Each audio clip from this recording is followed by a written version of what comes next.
လူသူမနီးတဲ့တဲကန်တာတဲကရွှေမျိုးတော်ကြီးဆိုတဲ့ပုံမြင်ကြီးတစ်ခုကိုကျွန်တော်ပြောပြချင်ပါတယ်။ဒါဟာပုံမြင်တက်မဟုတ်ပါဘူး။ခညားရဲ့ဘဝမှာဘာမှမရှိတာကိုအကြီးမားဆုံးအခွင့်အလမ်းအဖြစ်ဘလို့ပြောင်းလဲမလဲဆိုတဲ့လက်တွေသင်ခန်းစာပါပဲ။လူများစုကစီးပွားရေးလုပ်ပြီးဆိုရင်ယင်းနှိမ့်မြုပ်နေမှုလို့ရှိလို့အဆက်အသွယ်မရှိလို့မအောင်မြင်တာလို့စိတ်ချပေးတတ်ကြပါတယ်။ဒါပေမဲ့ကမ္ဘာအကြီးကျယ်ဆုံးသော empire တွေဟာဇင်ကန်နန်းတော်တွေမှာမွေးဖွားခဲ့တာမဟုတ်ပါဘူး။အဲ့ဒီ empire တွေဟာဘာမှမရှိရဲ့တုံညဆိုတဲ့နေရာကနေစတင်ခဲ့တာပါ။ဒီနေ့ကျွန်တော်ပြောပြမယ့်ပုံမြင်ကတော့လူသူမနီးတဲ့တဲခန္ဓာထဲမှာရွှေမြို့တော်ကြီးကိုအရောက်ထဲတိဆောက်ခဲ့တဲ့ကုံတယ်ကြီးအာယုရဲ့အကြောင်းပါ။ဒါဟာပုံမြင်တက်မဟုတ်ပါဘူး။ခမည်းရဲ့ဘဝမှာဘာမှမရှိတာကိုအကြီးမားဆုံးအခွင့်အလမ်းအဖြစ်ဘလို့ပြောင်းလဲမလဲဆိုတဲ့လက်တွေသင်ခန်းစာပါပဲ။အာယုဟာတချိန်ကအလွန်ချမ်းသာတဲ့ကုံတယ်တူပါ။ဒါပေမဲ့စစ်ပွဲနဲ့ကတ်ရောဂါကြောင့်သူ့ရဲ့ပိုင်ဆိုင်မှုအားလုံးဆုံးရှုံးသွားခဲ့တယ်။သူ့လက်ထဲမှာကြံတာကတော့ဘသူမှမလိုချင်တဲ့ရေးမရှိမျက်မပေါက်တဲ့တဲကြံတာမြေတိုင်းတစ်ခွက်ပါပဲ။သူ့တငယ်ချင်းတွေကပြောတယ်။အာယု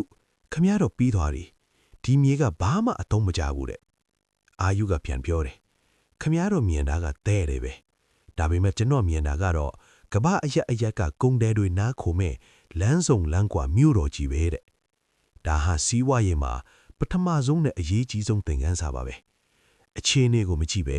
အလားကိုမြင်အုပ်ကြည့်တတ်တဲ့ visionary mindset ပါ။အာယုဟာမြို့တီဖို့အတွက်ပထမဆုံးရေကိုရှာရပါမယ်။သူဟာတဲခန္ဓာအလယ်မှာရေရင်းတူးပါတယ်။တလကြတယ်ရေမထွက်ဘူး။6လကြတယ်ရေမထွက်ဘူး။တနည်းပြီးတဲ့နေ့မှာတော့လူတွေကသူ့ကိုအယူလို့တောင်တတ်မှတ်လိုက်ကြပြီ။ဒါပေမဲ့အာယုကမနာဘူး။သူကတိတယ်ဒီတဲတွေအောက်မှာရေကြောရှိကိုရှိရမယ်။နောက်ဆုံးမှာတော့18လမြောက်တဲ့နေ့မှာရေတွေပန်းထွက်လာပါတယ်။အဲ့ဒီရေဟာတာမန်ရေမဟုတ်ပါဘူး။အဲ့ဒါဟာသူ့ရဲ့ယုံကြည်မှုကနေထွက်လာတဲ့လလပါ။စီးပွားရေးလုပ်တဲ့အခါအစာခင်းမှာဘာမှ result မထွက်တဲ့ကာလဆိုတာရှိပါတယ်။အဲ့ဒီကာလကိုဇွဲရှိကြောဖြတ်နိုင်တဲ့သူကပဲအတိအပွင့်ကိုစားရတာပါ။ရေရှိလာတော့ခရီးသွားကုန်တဲ့တွေစပြီးနားခိုလာကြပါတယ်။အာယုဟာသူတို့ကိုရေရောင်းယုံတင်မဟုတ်စနစ်တစ်ခုကိုစတင်တိဆောက်ပါတယ်။သူကစီကန်းတွေတတ်မှတ်တယ်လုံယုံဤပေးတယ်အခွင့်စနစ်ကိုမျှတအောင်လုပ်တယ်။သူကိုယ်တိုင်ဈေးမရောင်းဘူးတခြားကုန်တွေကိုလာရောင်းဖို့ဖိတ်ခေါ်ပြီးသူကတော့ပတ်ဝန်းကျင်ကောင်းကိုပဲဖန်တီးပေးခဲ့တာပါ။ဒါဟာ leverage လူဟောချက်တာ။အောင်မြင်သူတွေဟာကိုယ်တိုင်အလုပ်လုပ်ယုံတင်မဟုတ်ပဲသူတို့မရှိလဲပတ်နိုင်တဲ့စနစ်ကိုတိဆောက်ကြတာပါ။အာယုရဲ့သဲကန်တာဟာတဖြည်းဖြည်းနဲ့အစိမ်းရောင်အိုအစ်စ်ဖြစ်လာပြီးနောက်ဆုံးမှာရွှေရောင်မြို့တော်ကြီးဖြစ်လာတော့ပါတယ်။နှစ်ပေါင်း30ကြာတဲ့အခါအာယုဟာကမ္ဘာအကြီးဆုံးဦးချုပ်သူဖြစ်လာခဲ့ပါတယ်။သူ့ကိုလောင်ပြော်ခဲ့တဲ့တငယ်ချင်းတွေက